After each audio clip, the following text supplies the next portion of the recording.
Pemirsa, hujan deras di kawasan Jakarta Selatan membuat sejumlah daerah terendam banjir. Salah satunya seperti di daerah Ragunan, Jakarta Selatan. Banjir masih mengenangi kawasan ini hingga malam ini.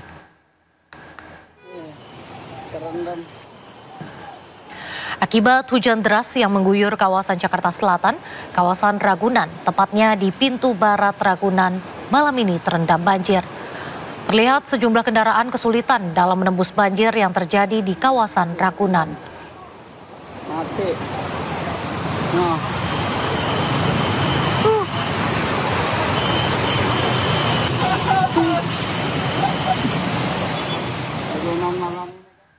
Kita ke informasi lainnya, pemirsa. Jenazah Mayor CPL Anda Rohanda, anggota TNI yang gugur dalam ledakan amunisi kadaluarsa di Garut, Jawa Barat, dimakamkan pada Selasa siang. Mayor Anda dimakamkan di dekat makam kedua orang tuanya di Cileunyi, Kabupaten Bandung, dan dimakamkan secara militer.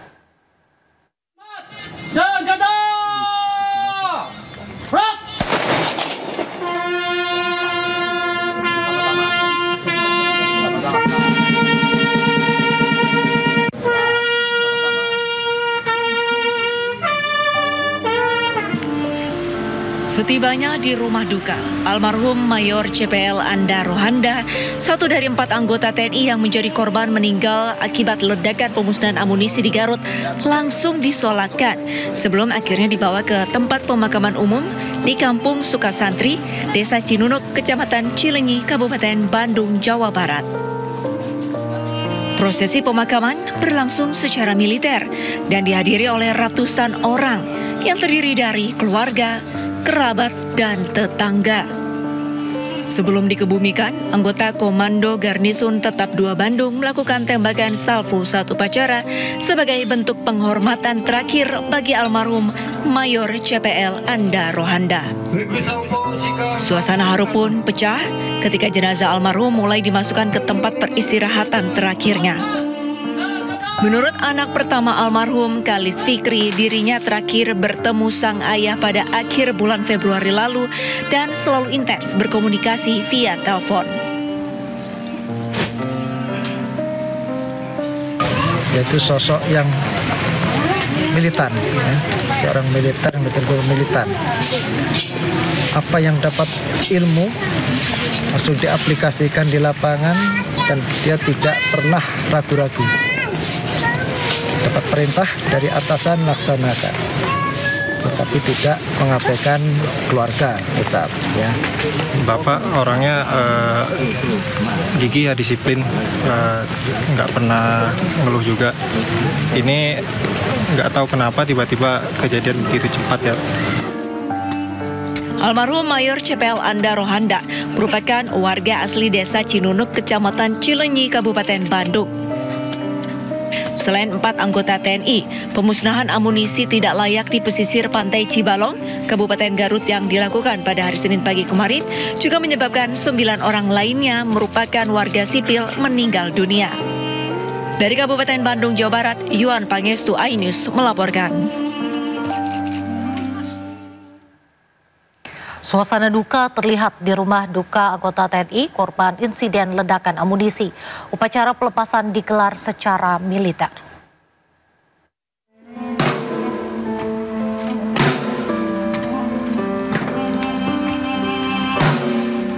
Jenazah salah satu korban ledakan amunisi di Garut, Kolonel Antonius Hermawan, diberangkatkan ke Yogyakarta dari rumah duka di Bekasi, Jawa Barat. Sebelum diberangkatkan, keluarga dan kerabat sempat menjalani misa di rumah duka. Usai menjalani misa, jenazah Kolonel CPL Antonius Hermawan langsung diberangkatkan ke Yogyakarta dan dimakamkan di TPU Harjowinangun, Sleman.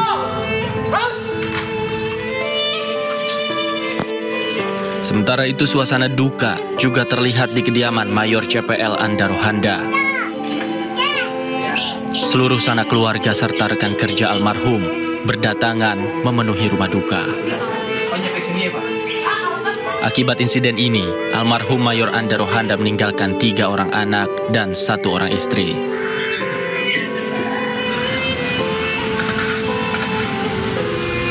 Sebelumnya jenazah Mayor Anda Rohanda dan 2 orang rekannya yang gugur disemayamkan di pusat gudang amunisi 3 Pulau Gebang, Cakung, Jakarta Timur. Panglima TNI beserta jajarannya memimpin pelepasan jenazah sebelum diberangkatkan ke kampung halamannya masing-masing. Tim Liputan iNews melaporkan.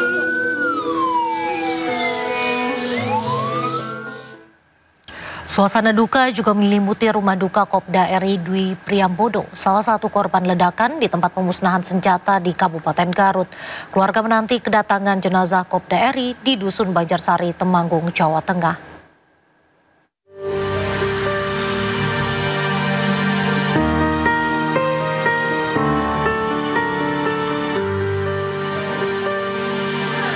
Keluarga menanti kedatangan jenazah Kopda RI Dwi Priambodo di rumah duka di Dusun Banjarsari, Desa Kebumen, Kecamatan Pringsurat, Temanggung, Jawa Tengah. Kopda RI Dwi Priambodo merupakan salah satu anggota TNI yang meninggal dunia saat menjalankan misi memusnahkan amunisi kadaluarsa di Garut, Jawa Barat. Suasana duka menyelimuti rumah duka Kopda RI Dwi Priambodo. Ayah korban, Rusman, menyebut korban terakhir kali pulang ke rumah keluarganya di Temanggung pada Hari Raya Idul Fitri. Korban juga sempat berpamitan sebelum bertugas di Garut. Baik-baik aja. Dia sering berhubungan. Itu mau berangkat ke Garut itu juga minta izin. Pamit lah. Pamit. Seling kontak-kontak juga. Iya, sering. Korban Kopda RI Dwi Priambodo merupakan anak kedua dari 3 bersaudara. Korban meninggalkan 1 istri dan 2 anak yang masih kecil. Dari Temanggung, Jawa Tengah, Didik Dono Hartono, iNews melaporkan.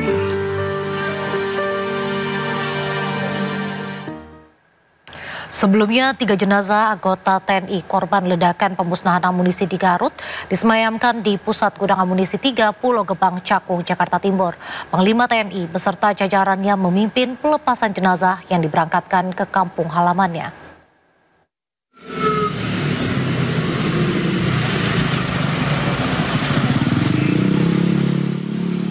3 anggota TNI korban ledakan amunisi di Garut disemayamkan di Gudang Pusat Amunisi 3 Pulau Gebang, Cakung, Jakarta Timur. Upacara pelepasan dan persemaian dipimpin Panglima TNI Jenderal TNI Agus Subianto. Adapun ketiga jenazah anggota TNI ini yakni Mayor CPL Anda Rohanda, Kopda RI Dwi Priambodo, dan Pratu Aprio Setiawan. 2 dari 3 jenazah anggota TNI ini telah berangkat dari Gupusmu menuju ke rumah duka masing-masing, diantaranya Mayor CPL Anda Rohanda ke Cilenyi, Bandung, dan Kopda RI Dwi Priambodo ke Temanggung, Jawa Tengah. Sedangkan Pratu Aprio Setiawan akan diterbangkan ke Bolaang Mangondo pada Rabu dini hari.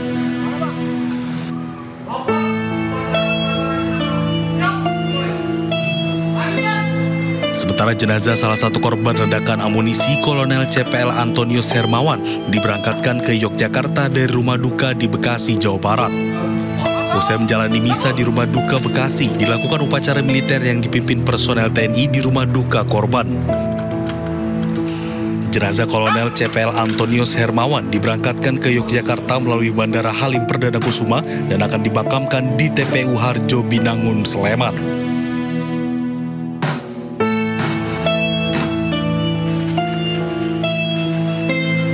Sebelumnya, proses penyerahan keempat jenazah korban ke keluarga dilakukan pada Selasa dini hari. Usai proses identifikasi selesai dilakukan di RSUD Pamengpe, Kabupaten Garut. Jenazah keempat korban dibawa ke Jakarta menggunakan ambulans dengan pengawalan ketat personil TNI Angkatan Darat.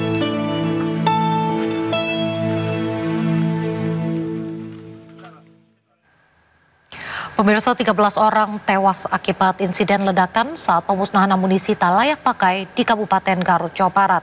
4 diantaranya anggota militer dan 9 lainnya warga sipil. Berikut daftar nama-nama korban.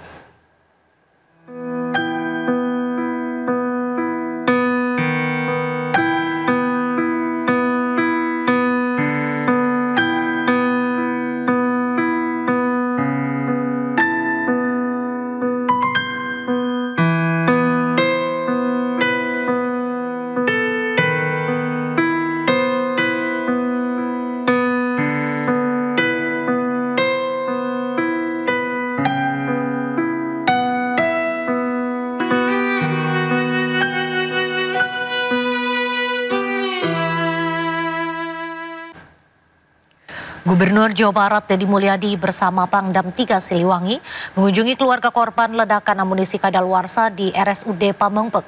Gubernur berjanji akan memberikan uang kerohiman kepada keluarga korban sebesar 50 juta per kepala keluarga.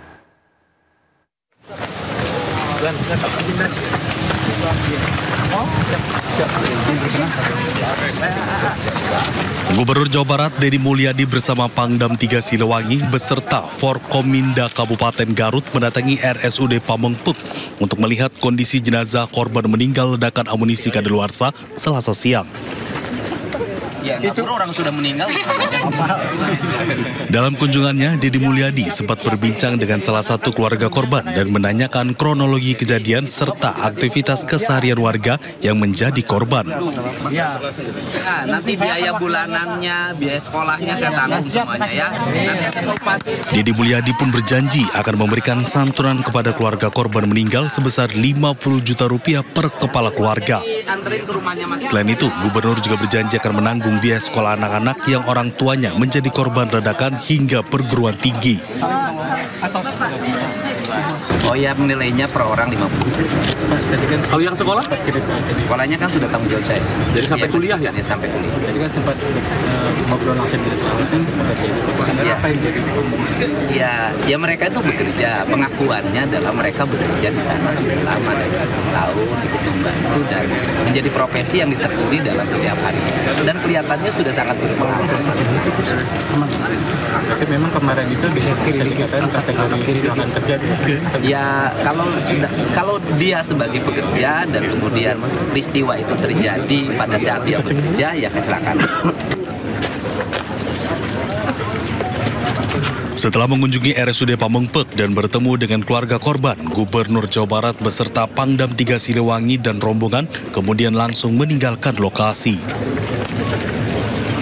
Dari Garut, Jawa Barat, Solihin, iNews melaporkan.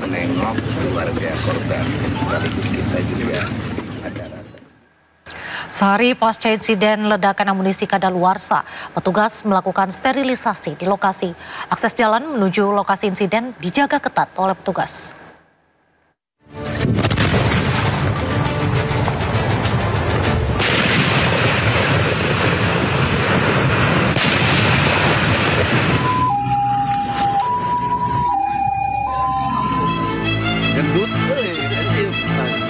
Pasca insiden ledakan amunisi kadaluarsa pada Senin pagi, petugas melakukan sterilisasi di lokasi kejadian. Jalan menuju lokasi insiden di Desa Sagara, Kecamatan Cimbalong, dijaga ketat oleh aparat keamanan. Tempat kejadian perkara yang menewaskan 13 orang itu dipasang garis polisi. Warga dan pihak yang tidak berkepentingan tidak diizinkan mendekat ke lokasi. Meski demikian, aparat keamanan hingga kini belum menggelar olah tempat kejadian perkara.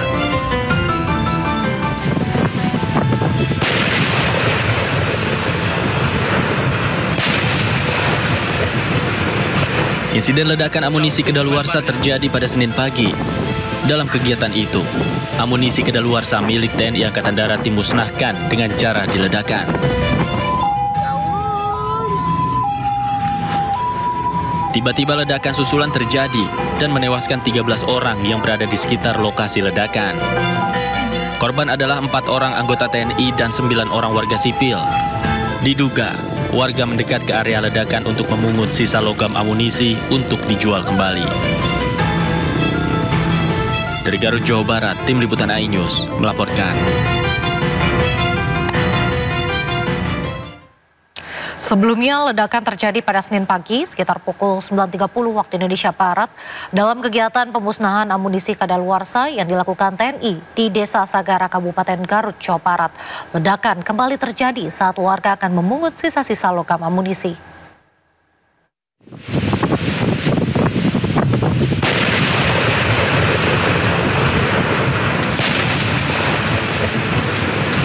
Ledakan dahsyat terjadi di Desa Sagara, Kabupaten Garut, Jawa Barat saat kegiatan pemusnahan amunisi tidak layak pakai oleh aparat militer.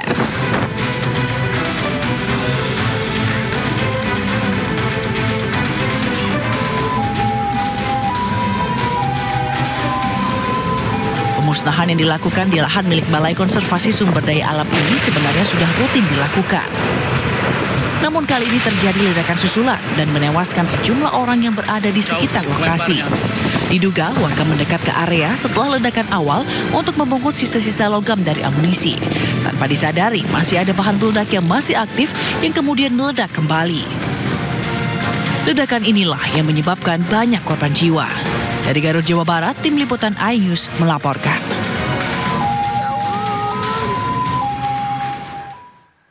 Sementara itu DPR mendorong investigasi ledakan maut di lokasi pemusnahan amunisi.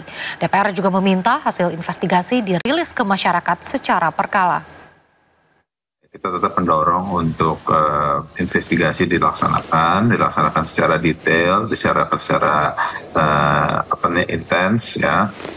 Setiap tahapan, setiap personil yang terlibat itu di keterangannya didalami dan juga disampaikan secara berkala ke masyarakat melalui media ya, dari pus penerangan baik TNI AD ataupun juga dari instansi terkait ya, itu menyampaikan kepada publik sehingga masyarakat tahu dan tidak menerka-nerka. Kenapa? Karena setiap kali ada insiden yang fatal, suatu bencana yang menewaskan sejumlah orang, pasti muncul berbagai macam pandangan-pandangan individu ataupun pribadi. Nah, ini yang harus kita hindarkan. Ketika kita bicara tentang areal ini kan adalah areal yang biasa digunakan untuk pemusnahan amunisi dan bahan peledak. Jadi ini bukan yang pertama kali. Tapi tentu saja biasanya lokasi seperti ini tuh luas dan juga bersinggungan dengan lahan ataupun juga pemukiman masyarakat. Ini yang memang kadang-kadang menjadi tantangan tersendiri bagaimana kita mencoba untuk sterilkan lingkungan tersebut. Gitu. Jadi memang pertanyaan kedua adalah bagaimana masyarakat itu kok bisa menjadi korban. Gitu. Ini yang kemudian harapan saya investigasi yang dilakukan itu nanti tidak dalam konteks mencari siapa yang salah, tapi bagaimana kemudian kejadian serupa ini tidak berulang kembali. Pemirsa, Kapuspen TNI Majen TNI Christomay Sianturi menjelaskan pihaknya akan menginvestigasi penyebab ledakan serta mengevaluasi prosedur pemusnahan amunisi. Dan berikut cuplikan dialognya bersama rekan kami Yudi Handoyo. Tim investigasi akan bekerja untuk menyelidiki apa penyebab dari musibah ini. Ya. Apakah protap atau prosedur atau SOP (Standard Operating Procedure) sudah dikerjakan sesuai dengan tahapan-tahapan dalam rangka pemusnahan amunisi ini atau belum? Atau jika sudah dikerjakan, kenapa masih terjadi musibah? Mungkin ada temuan-temuan baru yang perlu kita updating untuk memperbaiki, untuk melengkapi SOP yang sudah ada. Sehingga di kemudian hari nanti tidak lagi terjadi kejadian-kejadian atau korban-korban seperti ini lagi. Nah, itu kira-kira yang bisa kita sampaikan ada perkembangan pada malam hari ini, gitu Mas. Terima kasih banyak Pak informasinya. Tapi begini Pak Kapuspen, sebelum kita update terkini mengenai musibah ini Pak, kami menerima beberapa gambar yang kami dapatkan baik dari warga di lokasi ataupun dari media sosial dan juga tim kami di lapangan.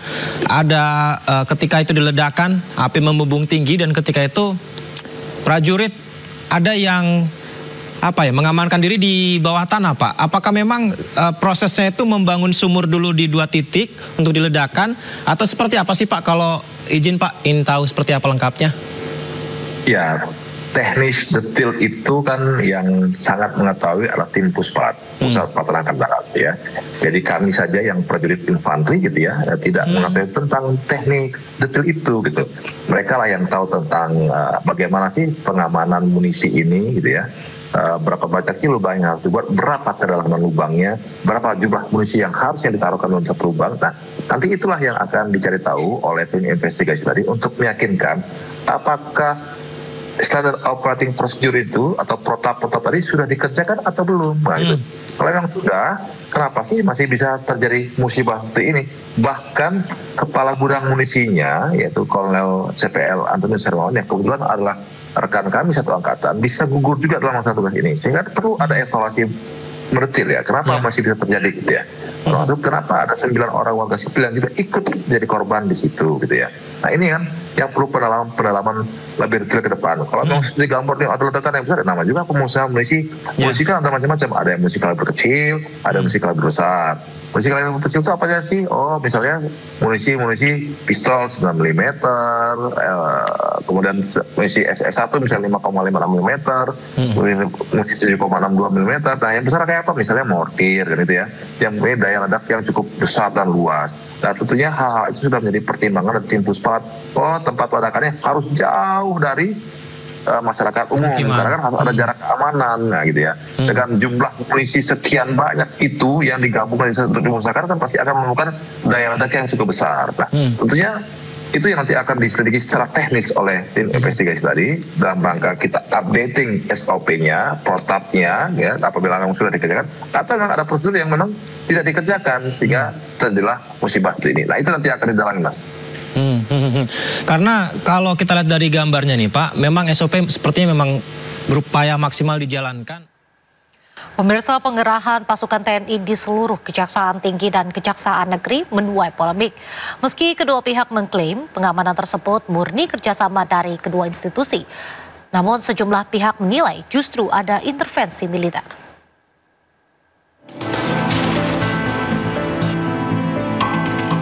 Tentara Nasional Indonesia mengerahkan personil untuk memperkuat pengamanan di lingkungan Kejaksaan Tinggi dan Kejaksaan Negeri di seluruh Indonesia.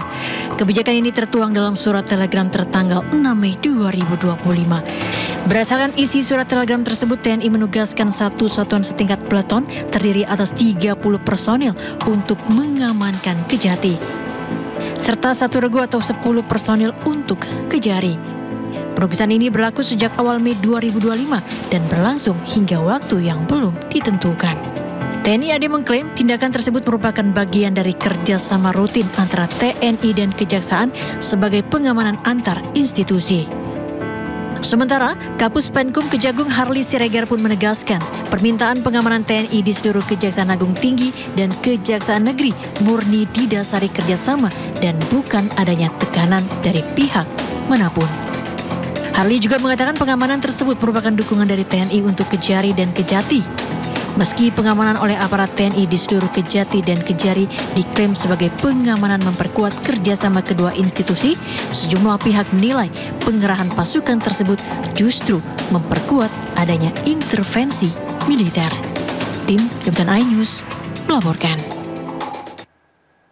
Pemirsa, mantan Wakil Gubernur Jakarta, Maijen Purnawirawan Edi Marzuki Nalapraya tutup usia.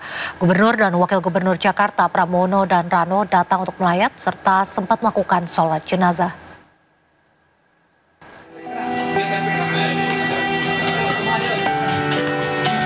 Gubernur dan Wakil Gubernur Jakarta Pramono dan Rano menghadiri persemayaman Maijen Purnawirawan Edi Marzuki Nalapraya di Padepokan Pencaksilat Taman Mini, Jakarta Timur. Dalam kesempatan ini, Pramono dan Rano juga menyampaikan duka cita yang mendalam kepada keluarga almarhum. Selain menghadiri persemayaman, keduanya juga ikut menyalati jenazah dan berada pada syaf atau barisan paling depan.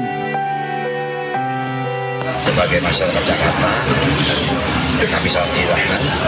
Bagi saya pribadi ini kehilangan yang luar biasa, karena tadi Pak juga bilang 2 bulan yang lalu kami baru saja diterima di rumah beliau di Cakung. Ya itulah kita bicara, itu aja. Diberitakan sebelumnya Edi Marzuki Nalapraya meninggal dunia pada Selasa pukul 9:50 waktu Indonesia Barat di Rumah Sakit Pondok Indah, Jakarta.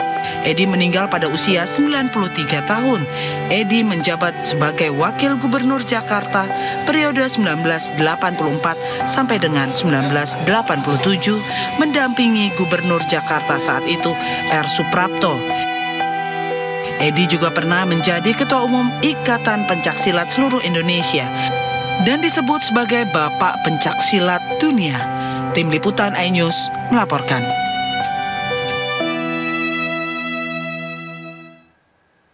Pemirsa, Presiden Prabowo Subianto melayat mantan Wakil Gubernur Jakarta yang juga Bapak Pencaksilat Dunia, Maijen Purnawirawan Edi Marzuki Nalapraya di Padepokan Pencaksilat Taman Mini Indonesia Indah, Jakarta Timur. Selamat datang kepada Bapak Presiden Prabowo melayat ke Bapak Pencaksilat Indonesia yang juga pernah menjabat sebagai Wakil Gubernur Jakarta 1984-1987, Majen TNI Purnawirawan Edi Marzuki Nalapraya di Padepokan Taman Mini Indonesia Indah, Jakarta Timur. Bapak Pencaksilat Indonesia ini meninggal dunia pada usia 93 tahun di Rumah Sakit Pondok Indah. Prabowo mengenang sosok Edi sebagai sosok pahlawan yang berjiwa patriot dan membesarkan pencaksilat sebagai salah satu warisan bangsa. Atas nama pribadi, kita pantas menghormati seorang pejuang, seorang pemimpin yang memberi contoh, selalu mengutamakan cinta tanah air sampai saya yakin nafas beliau terakhir. Saya kira beliau contoh seorang patriot sejati. Kita lepas beliau, sekali lagi kita kehilangan pejuang yang memberi contoh yang baik. Selamat jalan Pak Edi, menghadaplah kepada Panglima yang tertinggi, Allah Subhanahu wa Ta'ala, yang memiliki sekalian alam. Hanya kepadanya lah kita berdoa dan hanya kepadanya lah kita meminta pertolongan, dan pada akhirnya kepadanya lah kita akan kembali.